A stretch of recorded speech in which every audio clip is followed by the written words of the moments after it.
Hello, and welcome back to the Christian Life Coach podcast. I am Shanna, your Christian life coach.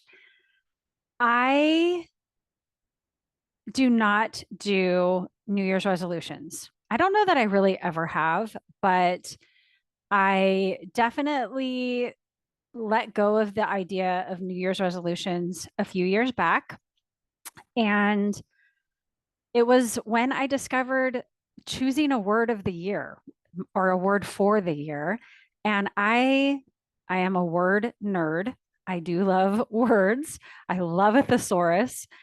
So that really resonated with me. And so for the past few years, I have chosen a word to be my word for the year. And I really incorporate my word for the year in every area of my life.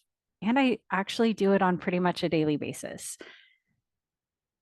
So, what do you do? Do you make New Year's resolutions? Do you keep them?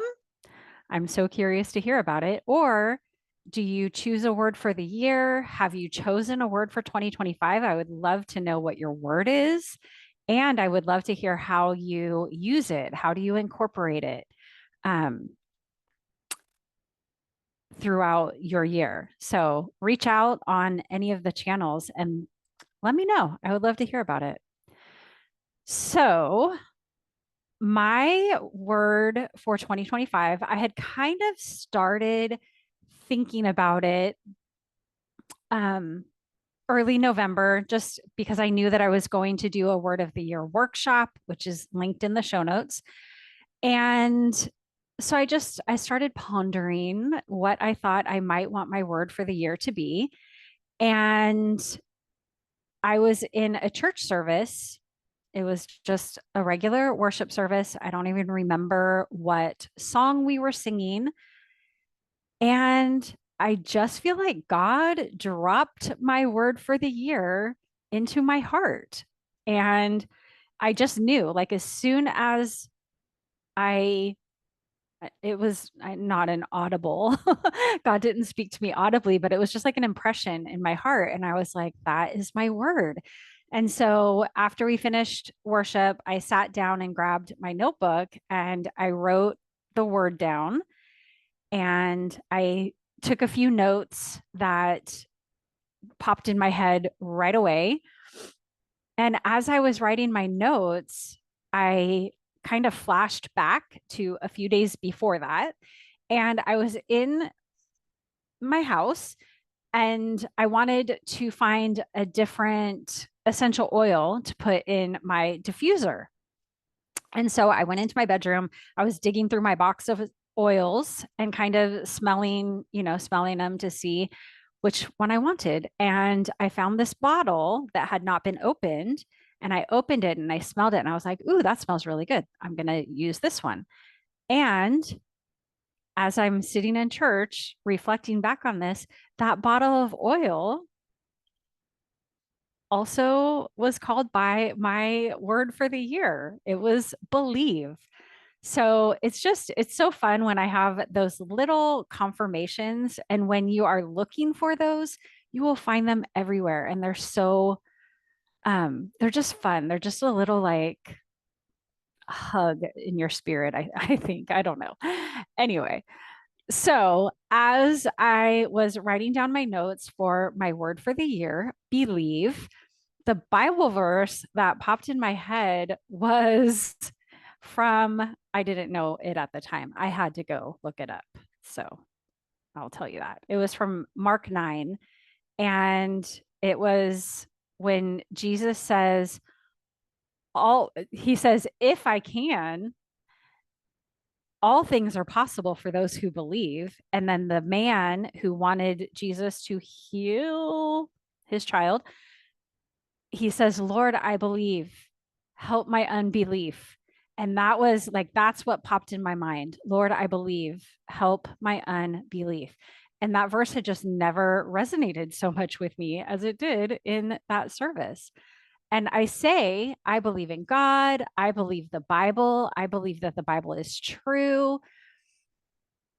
And do my actions always necessarily reflect that? And some do, and some really don't. So I really want to work this year on believing God, believing that God is who he says he is, that I am who God says I am, that every word in the Bible is true and it's for me, that I am loved by the God that created the universe, that he loves me even more than I love my own children and my grandchildren.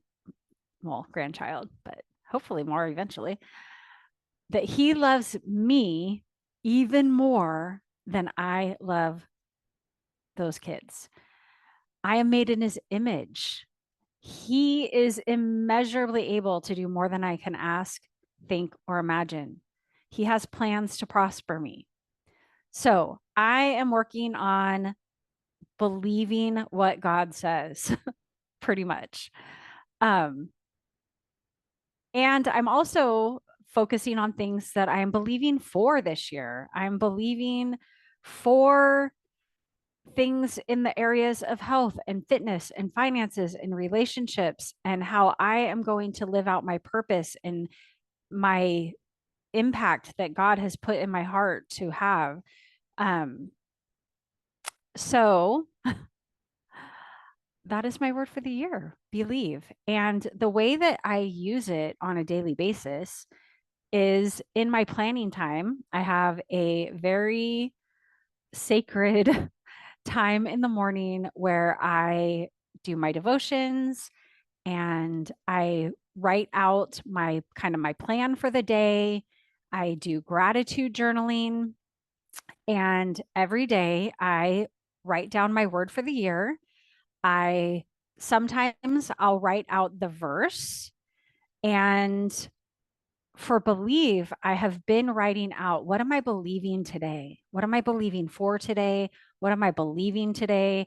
What do I need to believe to do the things that I want to get done from a place of love and service and positive emotion, instead of I have to, I need to, I should. So that is my word of the year, believe, and I'm pretty excited about it. And like I said, it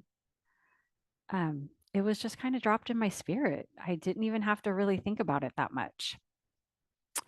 So again, I would love to hear what your word of the year is. If you have one, if you don't, or even if you do, click the link in the show notes and it will take you to the word for the year workshop that I did. It's a YouTube video with my friend Coach Demetria. And the word for the year workshop is actually one of my favorite things that I do. And it's free. I do it for fun because I love it so much. So what is your word? I would love to hear it. And if you watch the workshop and you find your word while watching the workshop, then I would love to hear that too. You can message me over on Instagram at the Christian Life Coach Podcast.